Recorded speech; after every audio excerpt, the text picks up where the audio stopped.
Okay, folks, people seem to like.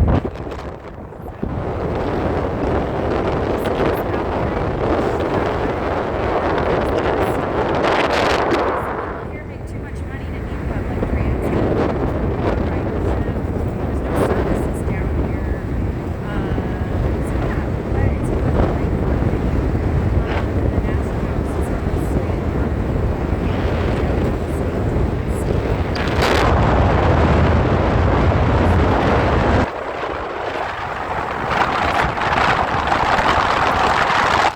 Recently, the Menashe jewelry store in the West Seattle Junction was vandalized, and thankfully Menashe has always put safety in mind for their employees in our community, and they lock everything up, so the crooks couldn't get much because Menashe has a plan. They've been in the community a long time, and I've been learning from these leaders in my community.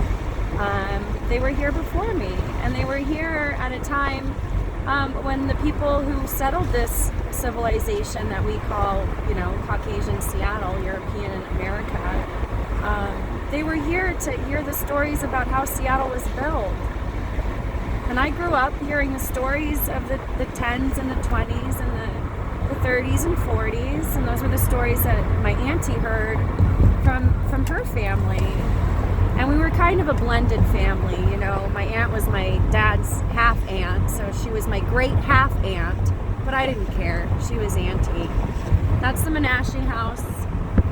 Every year, thanks Menashe family, thanks every year. For 38 years I've been coming down there when I can, when I'm sane, when I'm sober. I've been able to enjoy that little piece of West Seattle community.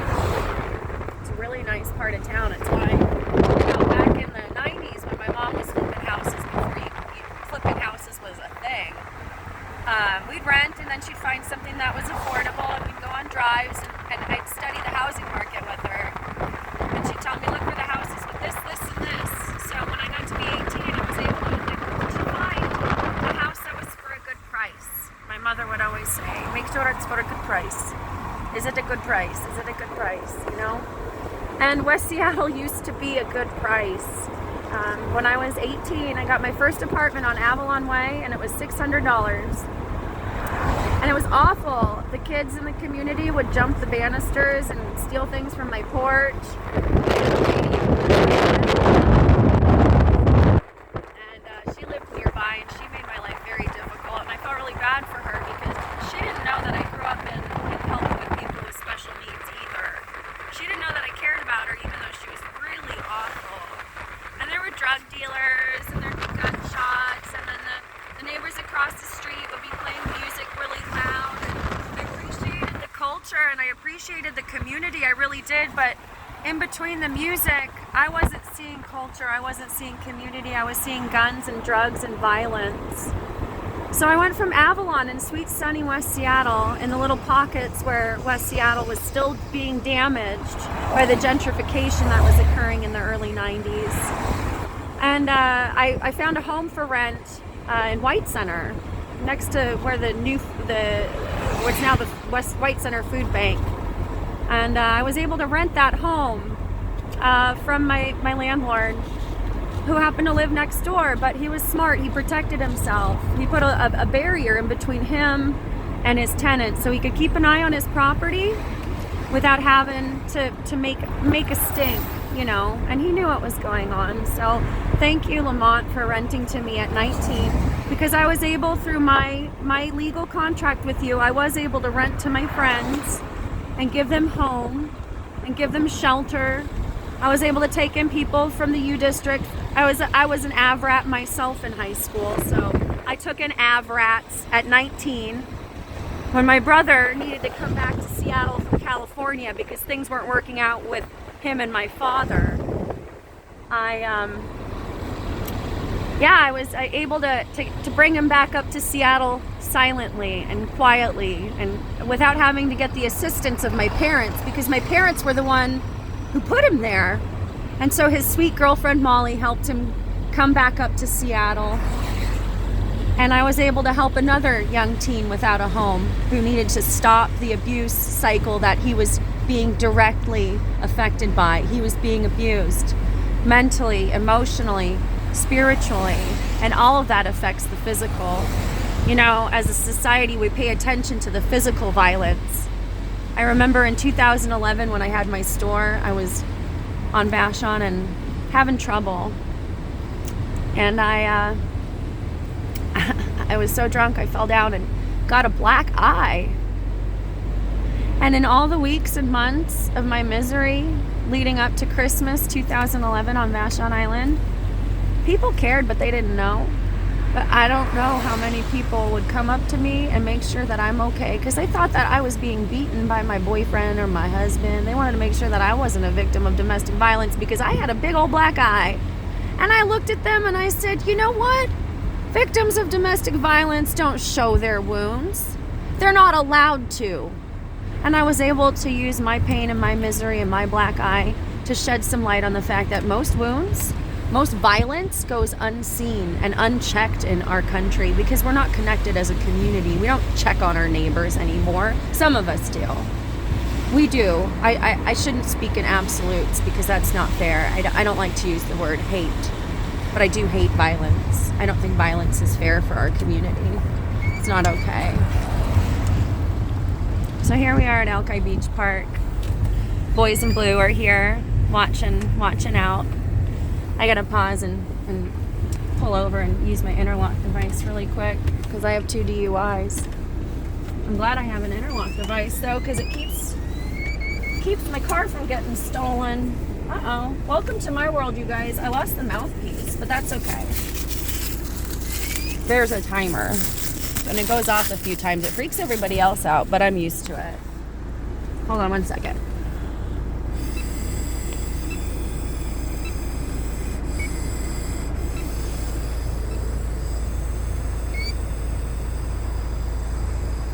Okay, I'll better.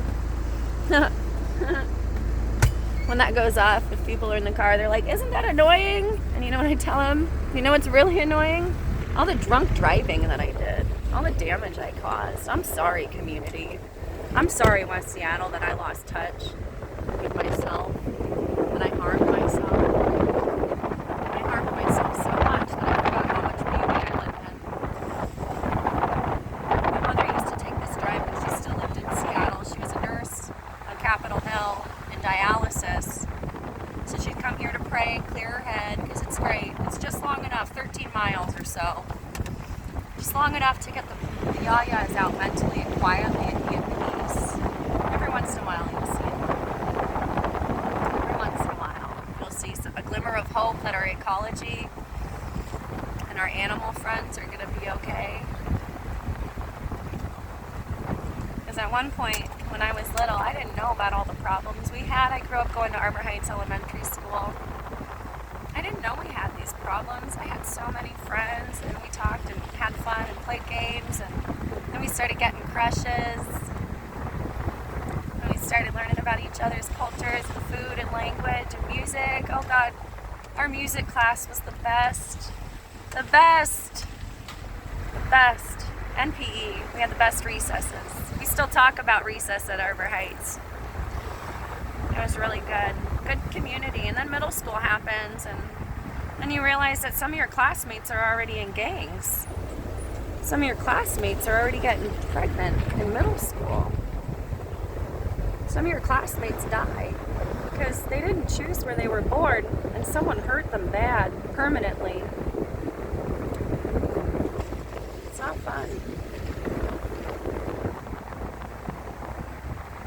But middle school was a great place for us to just kind of figure things out. A lot of us grew.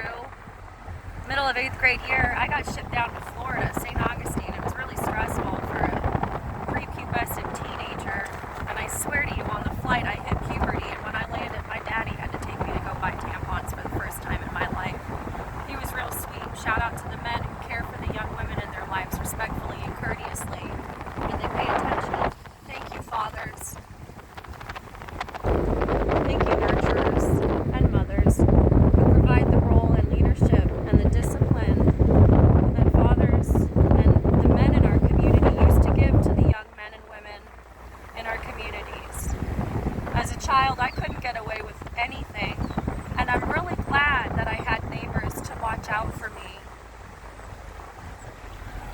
because when I was 4, my grandmother had a heart attack in front of me. She fell on the floor. I thought she was taking a nap. I didn't know. I was 4 years old. I didn't know how to call 911. I didn't know what an emergency looked like. My mother's a nurse. My father's ex-military, and now he's working for the USPS. And I don't know how to pick up the phone and call 911. Ain't that something? So Grandma's laying on the floor, and I get a wild idea to walk home from Pigeon Point to High Point, because I can see from point to point. And I was going to make a point that I can do this. I'm 4 years old. I know how to read. I can do this. Come on, little bro. So off we went. And I'm really glad one of my neighbors in the community saw me and stopped me. And we were able to try to get help for Grandma Lucille, but it was too late. It was too late. Too late for Grandma, but rest her soul, Grandma Lucille. I miss you. Grandma Lucille used to take care of all of the children in the neighborhood in Pigeon Point, as did Mrs. Felix, as did Pearl. Those were the elders in our community. And we played multi-generational, multiracial. It wasn't labels. We just played with our friends. We didn't know or care. And sometimes we didn't like each other, but you know what we did? We shared. Jason, we shared Cheerios, remember? It was really fun sharing. And then in high school, getting up to Alki Beach, you guys remember all the bonfires we had out here? It was really something growing up out here, licking jellyfish and stuff, acting weird, jumping into Puget Sound with all your clothes on, whenever.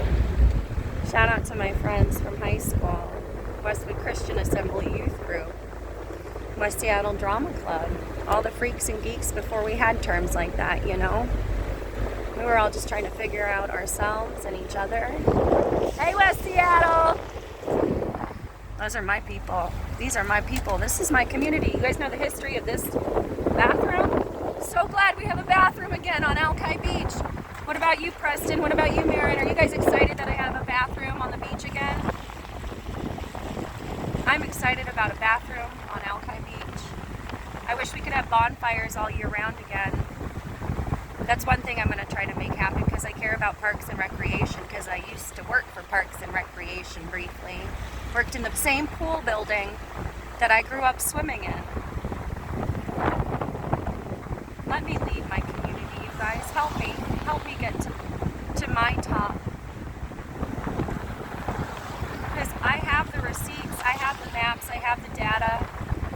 Before I decided to run, before Lisa Herbold stepped down, I've been a shepherd.